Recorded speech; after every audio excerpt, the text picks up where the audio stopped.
ಯೋಚಿಸುತ್ತಿದ್ದೀರಾ? ಅಥವಾ ಮೈಂಟೆನೆನ್ಸ್ ಸಿಗುತ್ತಿಲ್ಲವೇ? ಮಕ್ಕಳು ಯಾರ ಜೊತೆ ಇರಬೇಕು ಎಂಬ ಸಮಸ್ಯೆ ಇದೆಯೇ?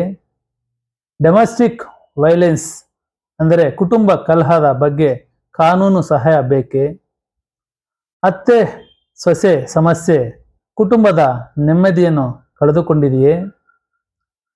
ಫ್ಯಾಮಿಲಿ ಪ್ರಾಪರ್ಟಿ ಬಗ್ಗೆ ಮನೆಯಲ್ಲೇ ವಿವಾದ ನಡೆಯುತ್ತಿದೆಯೇ? ಅಥವಾ ನಿಮ್ಮ ಕುಟುಂಬದಲ್ಲಿ ಏನು ಮಾಡಬೇಕು ಎಂದು ನಿಮಗೆ ಅರ್ಥವಾಗದಂತಹ ಪರಿಸ್ಥಿತಿ ಇದೆಯೇ? ಹಾಗಾದರೆ ಈ ವಿಡಿಯೋವನ್ನು ಕೊನೆಯವರೆಗೂ ನೋಡಿ, ಏಕೆಂದರೆ ಕರ್ನಾಟಕದ ಜನರಿಗಾಗಿ ನಾವು ಒಂದು ಹೊಸ ವೀಕ್ಲಿ ಯೂಟ್ಯೂಬ್ ಲೈವ್ ಪ್ರೋಗ್ರಾಮ್ ಅಂದರೆ ನಮ್ಮ ಯೂಟ್ಯೂಬ್ ಚಾನಲಾದ JVM ಕನ್ನಡದಲ್ಲಿ ಕಾನೂನು ಅರಿವು ಈ ಚಾನಲ್ನಲ್ಲಿ ಪ್ರತಿ ವಾರ ಲೈವ್ ಚಾನಲನ್ನು ಆರಂಭಿಸುತ್ತಿದ್ದೇವೆ. ಈ ನಿಟ್ಟಿನಲ್ಲಿ ನಮ್ಮ ಹೊಸ ಕಾರ್ಯಕ್ರಮದ ಪರಿಚಯ ಹೀಗಿದೆ. ನಮಸ್ಕಾರ ಸ್ನೇಹಿತರೆ, ನಾನು ವಕೀಲ JVM ಮುನೇಂದ್ರ ನಾಯ್ಡು ಮಾತನಾಡುತ್ತಿದ್ದೇನೆ.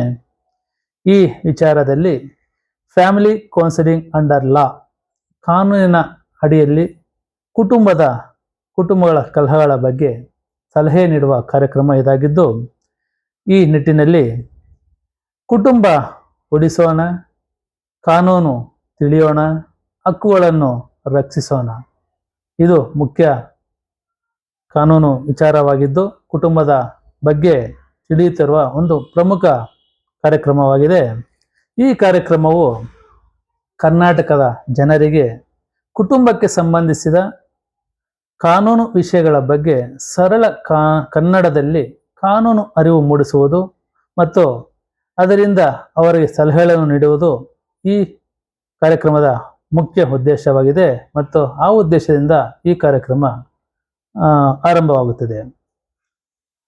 ಈ ನಿಟ್ಟಿನಲ್ಲಿ ಮೊದಲ ಲೈವ್ ಇದೇ ತಿಂಗಳ 23ನೇ ತಾರೀಕು ಭಾನುವಾರ ಸಂಜೆ 4ರಿಂದ 5 ಗಂಟೆವರೆಗೆ ನಡೆಯಲಿದೆ ನಮ್ಮ ಯೂಟ್ಯೂಬ್ ಚಾನಲ್ನಲ್ಲಿ. ಮತ್ತು ಇದು ಇನ್ನು ಮುಂದೆ ಪ್ರತಿ ಭಾನುವಾರ ಸಂಜೆ 4ರಿಂದ 5 ಗಂಟೆವರೆಗೆ ಪ್ರತಿ ವಾರನೂ ನಡೆಯಲಿದೆ. ಈಗ ಈ ಕಾರ್ಯಕ್ರಮ ಯಾಕೆ ಎಂಬ ಪ್ರಶ್ನೆ ಇಲ್ಲಿ. ಅದಕ್ಕೆ ಉತ್ತರ, ಕುಟುಂಬದಲ್ಲಿ ಸಮಸ್ಯೆ ಬಂದಾಗ ಜನರಿಗೆ ಮೊದಲು ಬರುವ ಪ್ರಶ್ನೆ, ಈಗ ನಾವು ಏನು ಮಾಡಬೇಕು?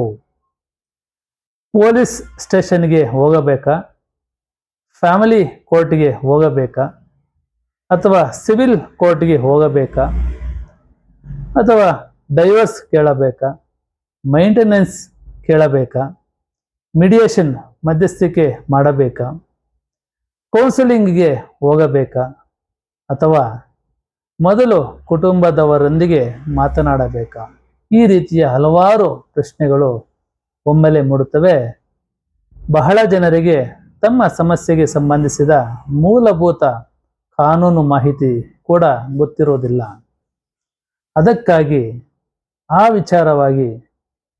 ಆ ಒಂದು ವಿಚಾರದ ವಿವರಣೆಯನ್ನು ಅರಿವು ಮೂಡಿಸುವ ಕಾರ್ಯಕ್ರಮವಾಗಿ ಈ ಕಾರ್ಯಕ್ರಮ ಪ್ರಾರಂಭವಾಗುತ್ತಿದೆ. ಮೊದಲು ಸಮಸ್ಯೆಯನ್ನು ಅರ್ಥ ಮಾಡಿಕೊಳ್ಳೋಣ, ನಂತರ ಅನ್ವಯಿಸುವ ಕಾನೂನನ್ನು ತಿಳಿದುಕೊಳ್ಳೋಣ, ನಂತರ ಸಾಧ್ಯವಿರುವ ಕಾನೂನು ಪರಿಹಾರಗಳನ್ನು ತಿಳಿದುಕೊಳ್ಳೋಣ.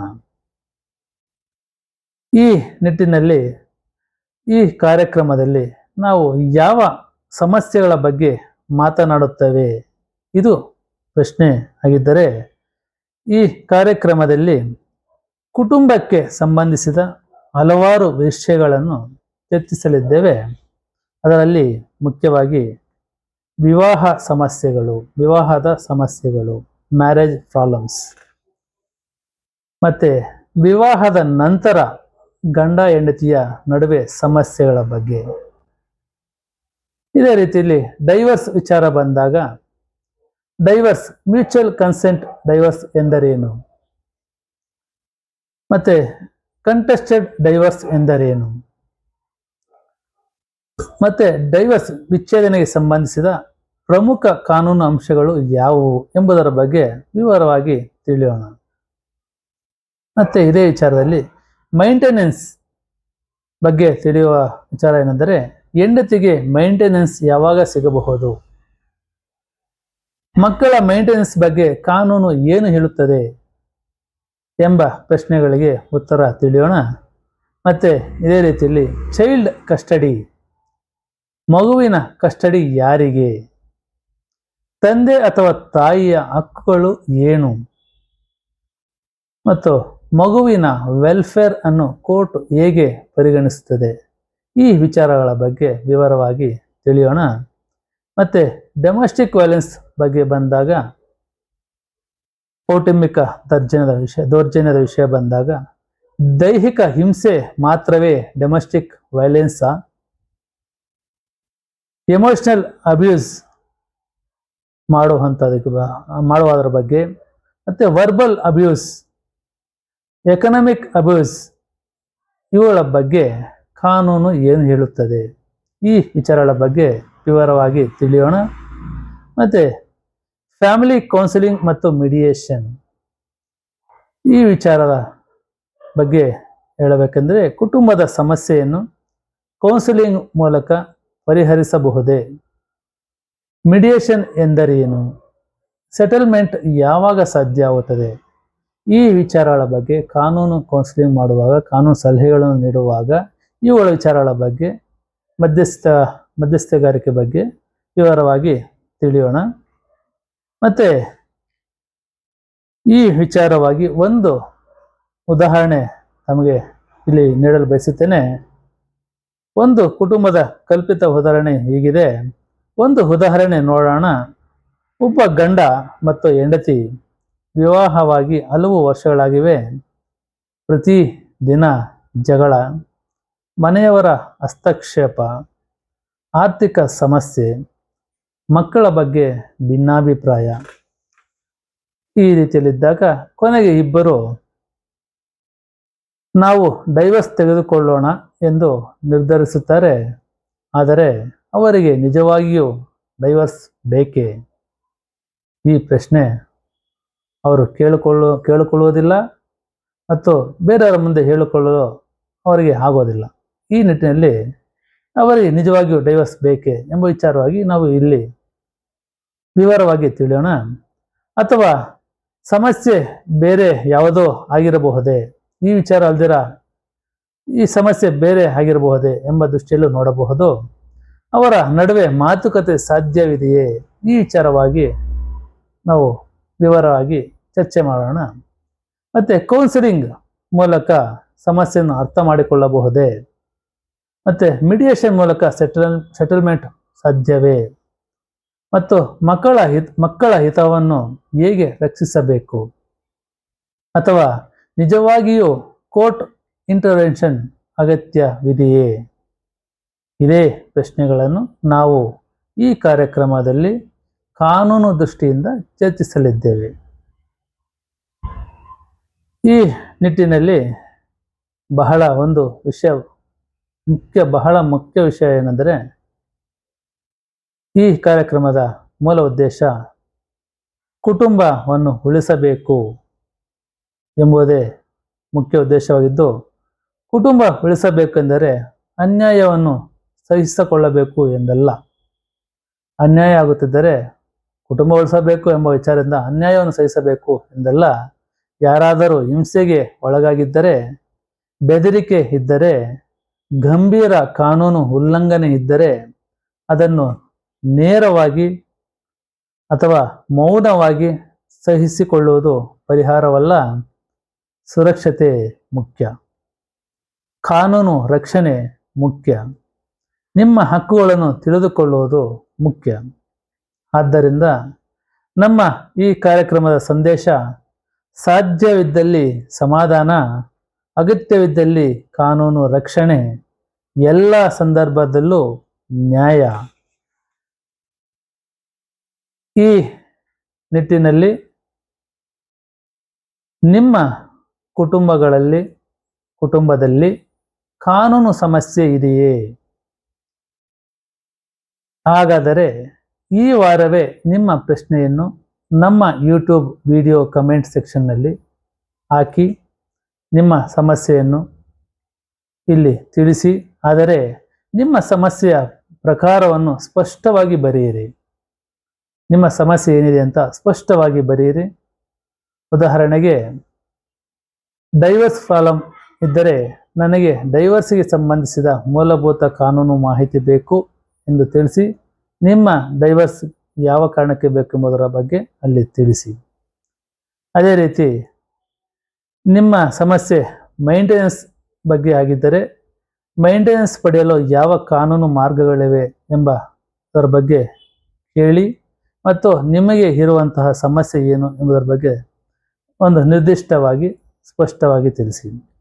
ಮತ್ತು ಸಮಸ್ಯೆ ಚೈಲ್ಡ್ ಕಸ್ಟಡಿ ಆಗಿದ್ದರೆ ಯಾವ ಮಗು ಯಾರ ಒಂದು ಕಸ್ಟಡಿಯಲ್ಲಿ ಇರಬೇಕು ಎಂಬುದು ನಿಮ್ಮ ಇದಾಗಿದ್ದರೆ ಆ ನಿಟ್ಟಿನಲ್ಲಿ ಮಕ್ಕಳ ಕಸ್ಟಡಿ ನಿರ್ಧರಿಸುವಾಗ ಕೋರ್ಟ್ ಯಾವ ವಿಷಯಗಳನ್ನು ಪರಿಗಣಿಸುತ್ತದೆ ಎಂಬುದರ ಬಗ್ಗೆ ನಿಮ್ಮ ಸಮಸ್ಯೆಗಳ ಬಗ್ಗೆ ಕೇಳಿ ಆ ಬಗ್ಗೆ ನೀವು ನಿಮ್ಮ ಸಮಸ್ಯೆಯನ್ನು ಸ್ಪಷ್ಟವಾಗಿ ಬರೆಯಿರಿ.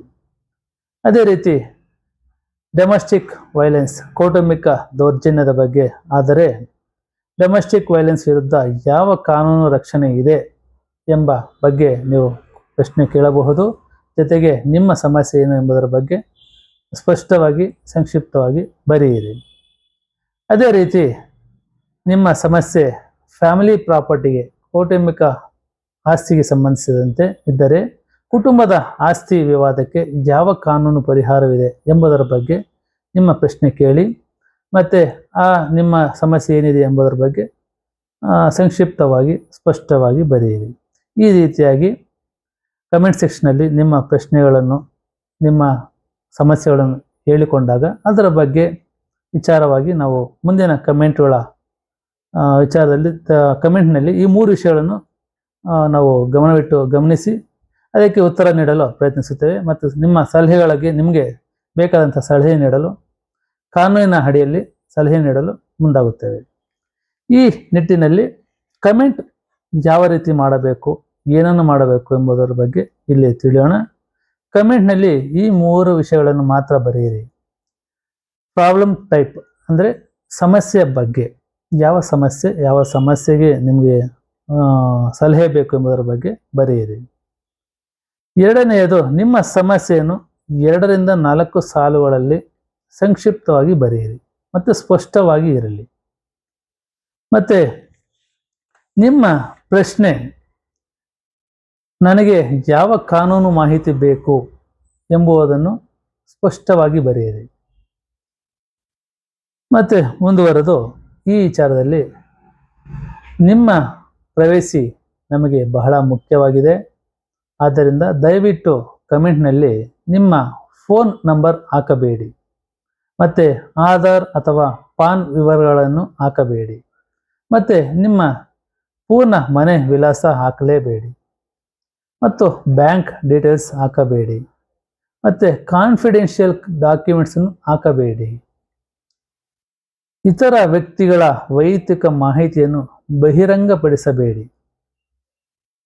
ನಿಮ್ಮ ಸಮಸ್ಯೆಯನ್ನು ಸಾಮಾನ್ಯ ಕಾನೂನು ಪ್ರಶ್ನೆಯಾಗಿ ಮಾತ್ರ ಬರೆಯಿರಿ. ನಾವು ಸಾರ್ವಜನಿಕ ಕಾನೂನು ಅರಿವಿಗೆ ಸೂಕ್ತವಾದ ಪ್ರಶ್ನೆಗಳನ್ನು ಆಯ್ಕೆ ಮಾಡಿಕೊಂಡು ಲೈವ್ನಲ್ಲಿ ಚರ್ಚಿಸಲಿದ್ದೇವೆ. ಈ ನಿಟ್ಟಿನಲ್ಲಿ ಮೊದಲ ಲೈವ್ ಇದೇ ಮುಂದಿನ ಭಾನುವಾರ ಪ್ರಾರಂಭವಾಗಲಿದ್ದು, ಇದನ್ನು ಯಾರು ತಪ್ಪಿಸಿಕೊಳ್ಳಬೇಡಿ. ಸಮಸ್ಯೆ ಇರುವಂತಹವರು, ಇಲ್ಲದೇ ಇರುವಂತಹವರು, ಬೇರೆಯವರಿಗೆ ಹೇಳುವಂಥವ್ರು, ನಿಮ್ಮ ಸ್ನೇಹಿತರಿಗೆ, ನಿಮ್ಮ ಕುಟುಂಬದವರಿಗೆ, ಇಲ್ಲ ನಿಮ್ಮ ಬೇರೆ ಯಾರಿಗೆ ಇದರ ಅವಶ್ಯವಿದೆಯೋ ಅವರಿಗೆಲ್ಲ ತಿಳಿಸಿ. ಈ ಲೈವ್ ಅನ್ನು ಮಿಸ್ ಮಾಡಿಕೊಳ್ಳಬೇಡಿ. ಇದೇ ಆಗಸ್ಟ್ 23ರಂದು ಭಾನುವಾರ ಸಂಜೆ 4 ರಿಂದ 5 ಗಂಟೆಗೆ ನಡೆಯಲಿದ್ದು, ಈ ಕಾರ್ಯಕ್ರಮದಲ್ಲಿ ಎಲ್ಲರೂ ಭಾಗವಹಿಸಬೇಕೆಂದು ತಮ್ಮಲ್ಲಿ ಕೋರುತ್ತೇನೆ. ಈ ಮೂಲಕ ಮೊದಲ ಕಾರ್ಯಕ್ರಮದಲ್ಲಿ ಕುಟುಂಬದ ಸಮಸ್ಯೆ ಬಂದಾಗ ಮೊದಲು ಏನು ಮಾಡಬೇಕು, ಈ ಒಂದು ಪ್ರಶ್ನೆ ಅಥವಾ ನಿಮ್ಮ ಸಮಸ್ಯೆ ಇದ್ದಾಗ ಈ ವಿಚಾರವಾಗಿ ಪ್ರಮುಖ ಈ ವಿಷಯದಿಂದ ನಮ್ಮ ಈ ಒಂದು ಚರ್ಚೆ ಆರಂಭಿಸುತ್ತಿದ್ದೇವೆ. ಈ ನಿಟ್ಟಿನಲ್ಲಿ ಮೊದಲ ಲೈವ್ ವಿಚಾರ ಬಂದು ಕುಟುಂಬದ ಸಮಸ್ಯೆ ಬಂದಾಗ ಮೊದಲು ಏನು ಮಾಡಬೇಕು. ನಿಮ್ಮ ಪ್ರಶ್ನೆಗಳು, ನಿಮ್ಮ ಕುಟುಂಬದ ಸಮಸ್ಯೆಗಳು, ನಿಮ್ಮ ಕಾನೂನು ಅರಿವಿನ ಅಗತ್ಯ ಇವೆಲ್ಲವೂ ನಮ್ಮ ಮುಂದಿನ ಕಾರ್ಯಕ್ರಮಗಳ ವಿಷಯಗಳನ್ನು ರೂಪಿಸಲು ಸಹಾಯ ಮಾಡುತ್ತವೆ. ಆದ್ದರಿಂದ ದಯವಿಟ್ಟು ನಿಮ್ಮ ಸಮಸ್ಯೆಗಳನ್ನು, ನಿಮ್ಮ ಒಂದು ವಿಚಾರಗಳನ್ನು, ನಿಮಗೆ ಯಾವ ರೀತಿಯ ಸಮಸ್ಯೆಗಳಿದ್ದಾವೆ ಎಂಬುದರ ಬಗ್ಗೆ ಈ ಮೇಲ್ಕಂಡ ಕುಟುಂಬದ ಸಮಸ್ಯೆ ಬಂದಾಗ ಮೊದಲು ಏನು ಮಾಡಬೇಕು ಎಂಬುದರ ವಿಚಾರವಾಗಿ ನಿಮಗಿರುವಂಥ ಪ್ರಶ್ನೆಗಳನ್ನು ಇಲ್ಲಿ ಕೇಳಬಹುದು. ಆದರೆ ಒಂದು ಮನವಿ ಇದೆ ನಿಮ್ಮಲ್ಲಿ. ಒಂದು ಕುಟುಂಬದ ಸಮಸ್ಯೆ ಕೇವಲ ಗಂಡ ಹೆಂಡತಿಯ ಸಮಸ್ಯೆ ಅಲ್ಲ, ಅದರ ಪರಿಣಾಮ ಮಕ್ಕಳ ಮೇಲೆ ಬೀಳಬಹುದು, ಪೋಷಕರ ಮೇಲೆ ಬೀಳಬಹುದು, ಎರಡು ಕುಟುಂಬಗಳ ಮೇಲೆ ಬೀಳಬಹುದು. ಕೆಲವೊಮ್ಮೆ ಒಂದು ಸಣ್ಣ ಮಿಸ್ಅಂಡರ್ಸ್ಟ್ಯಾಂಡಿಂಗ್ ದೊಡ್ಡ ಲೀಗಲ್ ಡಿಸ್ಪ್ಯೂಟ್ ಆಗಬಹುದು. ಆದ್ದರಿಂದ ಕಾನೂನನ್ನು ತಿಳಿದುಕೊಳ್ಳಿ, ನಿಮ್ಮ ಹಕ್ಕುಗಳನ್ನು ತಿಳಿದುಕೊಳ್ಳಿ, ನಿಮ್ಮ ಜವಾಬ್ದಾರಿಯನ್ನು ತಿಳಿದುಕೊಳ್ಳಿ. ಸಾಧ್ಯವಿದ್ದಲ್ಲಿ ಸಮಸ್ಯೆಯನ್ನು ಶಾಂತಿಯುತವಾಗಿ ಪರಿಹರಿಸಲು ಪ್ರಯತ್ನಿಸಿ ಮತ್ತು ಅಗತ್ಯವಿದ್ದಾಗ ಕಾನೂನು ಮಾರ್ಗವನ್ನು ಅನುಸರಿಸಿ. ಈ ನಿಟ್ಟಿನಲ್ಲಿ ನಿಮ್ಮ ಕುಟುಂಬದಲ್ಲಿ ಕಾನೂನು ಸಮಸ್ಯೆ ಇದೆಯೇ? ಇದ್ದರೆ ಮೌನವಾಗಿರಬೇಡಿ. ಈ ವಿಡಿಯೋ ಕಾಮೆಂಟ್ ಸೆಕ್ಷನ್ನಲ್ಲಿ ನಿಮ್ಮ ಸಮಸ್ಯೆಯ ಪ್ರಕಾರವನ್ನು ಸ್ಪಷ್ಟವಾಗಿ ಬರೆಯಿರಿ. ಅದು ಮೇಲ್ಕಂಡಂತೆ ವಿಚಾರಗಳಲ್ಲಿ ಯಾವ ವಿಚಾರದಲ್ಲಿ ನೀವು ಕಮೆಂಟ್ ಮಾಡಬೇಕೆಂಬುದರ ಬಗ್ಗೆ ಈಗಾಗಲೇ ತಿಳಿಸಿದ್ದೇನೆ. ನಿಮಗೆ ಯಾವ ಸಮಸ್ಯೆ ಇದೆಯೋ ಆ ಸಮಸ್ಯೆಯ ಬಗ್ಗೆ ಮಾತ್ರ ಬರೆಯಿರಿ. ಈ ನಿಟ್ಟಿನಲ್ಲಿ ನಿಮ್ಮ ಪ್ರಶ್ನೆಯನ್ನು ಕಮೆಂಟ್ ಮಾಡಿ ಮತ್ತು ಈಗಲೇ ಒಂದು ವಾರ ನಿಮಗೆ ಇವತ್ತಿಂದ ಒಂದು ವಾರ ಟೈಮ್ ಇರುತ್ತದೆ. 23ರವರೆಗೂ ನಿಮ್ಮ ಸಮಸ್ಯೆಗಳನ್ನು ಕಮೆಂಟ್ ಮೂಲಕ ನಿಮ್ಮ ಪ್ರಶ್ನೆಯನ್ನು ಕೇಳಿ, ನಿಮ್ಮ ಸಮಸ್ಯೆಯನ್ನು ಕೇಳಿ, ನಿಮ್ಮ ಸಮಸ್ಯೆಗೆ ಮತ್ತು ನಿಮ್ಮ ಪ್ರಶ್ನೆಗೆ ಮುಂದಿನ 23ನೇ ತಾರೀಕು ಮೊದಲ ಲೈವ್ ಸೆಕ್ಷನಲ್ಲಿ ನಾವು ಅದಕ್ಕೆ ಪರಿಹಾರವನ್ನು ನೀಡಲು ಪ್ರಯತ್ನಿಸುತ್ತೇವೆ. ಮುಂದಿನ ಭಾನುವಾರ ತಾರೀಕು 23 ಆಗಸ್ಟ್ 2026ರಂದು ಮೊದಲ ಲೈವ್ನಲ್ಲಿ ಮತ್ತೆ ನಾವು ಭೇಟಿಯಾಗೋಣ ಸಂಜೆ 4 ಗಂಟೆಗೆ. ತಪ್ಪದೆ ಈ ನಮ್ಮ ಫ್ಯಾಮಿಲಿ ಕೌನ್ಸಿಲಿಂಗ್ ಅಂಡರ್ ಲಾ ಕಾನೂನಿನ ಅಡಿಯಲ್ಲಿ ಕೌಟುಂಬಿಕ ಸಲಹೆ ಈ ಯೂಟ್ಯೂಬ್ ಲೈವ್ ಚಾನಲ್ಗೆ ತಪ್ಪದೆ ಬನ್ನಿ. ಪ್ರತಿ ಭಾನುವಾರ ಇದು ಮುಂದುವರಿಯಲಿದೆ ಸಂಜೆ 4ರಿಂದ 5 ಗಂಟೆವರೆಗೆ. ಇದರ ಜೊತೆಗೆ ಲೈವ್ ಫೋನ್ ಕಾಲ್ ಫೆಸಿಲಿಟಿ ಕೂಡ ನೀಡಲಿದ್ದೇವೆ. ತಾವು ನಿಮ್ಮ ಕುಟುಂಬದ ಸಮಸ್ಯೆಗಳನ್ನು ಲೈವ್ನಲ್ಲಿ ಫೋನ್ ಮಾಡಿ ಕೇಳಬಹುದು. ಯೂಟ್ಯೂಬ್ ಲೈವ್ನಲ್ಲಿ ಈ 4ರಿಂದ 5 ಗಂಟೆಯ ಸಮಯದಲ್ಲಿ ನಾವು ಪರ್ಟಿಕ್ಯುಲರ್ ಒಂದು ಫೋನ್ ಕಾಲನ್ನು ಲೈವಲ್ಲಿ ಕೊಡುತ್ತೇವೆ. ಆ ಫೋನ್ ಕಾಲ್ ಮೂಲಕ ನಿಮ್ಮ ಕುಟುಂಬದ ಸಮಸ್ಯೆಯನ್ನು, ಪ್ರಶ್ನೆಯನ್ನು ಕೇಳುವ ಅವಕಾಶ ಇರುತ್ತದೆ. ನಿಮ್ಮ ಸಮಸ್ಯೆ, ಕೌಟುಂಬಿಕ ಸಮಸ್ಯೆ ಏನೇ ಆಗಿದ್ದರೂ ಅದರ ಬಗ್ಗೆ ನೀವು ಲೈವ್ನಲ್ಲಿ ಕರೆ ಮಾಡಿ ಸಾಮಾನ್ಯ ಮಾಹಿತಿಯನ್ನು ಪಡೆಯಬಹುದು. ಈ ನಿಟ್ಟಿನಲ್ಲಿ ಹೇಗೆ ಭಾಗವಹಿಸಬೇಕು, ಈ ಕಾರ್ಯಕ್ರಮಕ್ಕೆ ಯಾವ ರೀತಿ ಭಾಗವಹಿಸಬೇಕು? ಮೊದಲು ಯೂಟ್ಯೂಬ್ಗೆ ಲೈವ್ಗೆ ಸೇರಿ ಮತ್ತು ನಿಮ್ಮ ಸಮಸ್ಯೆಯ ಸ್ವರೂಪವನ್ನು ಕಮೆಂಟ್ ಸೆಕ್ಷನ್ನಲ್ಲಿ ತಿಳಿಸಿರಿ. ಮತ್ತು ಲೈವ್ನಲ್ಲಿ ಫೋನ್ ಕಾಲ್ ಫೆಸಿಲಿಟಿ ತೆರೆಯುವ ಸಮಯದಲ್ಲಿ ಕರೆ ಮಾಡಿ ಮತ್ತು ನಿಮ್ಮ ಪ್ರಶ್ನೆಯನ್ನು ಸಂಕ್ಷಿಪ್ತವಾಗಿ ಮತ್ತು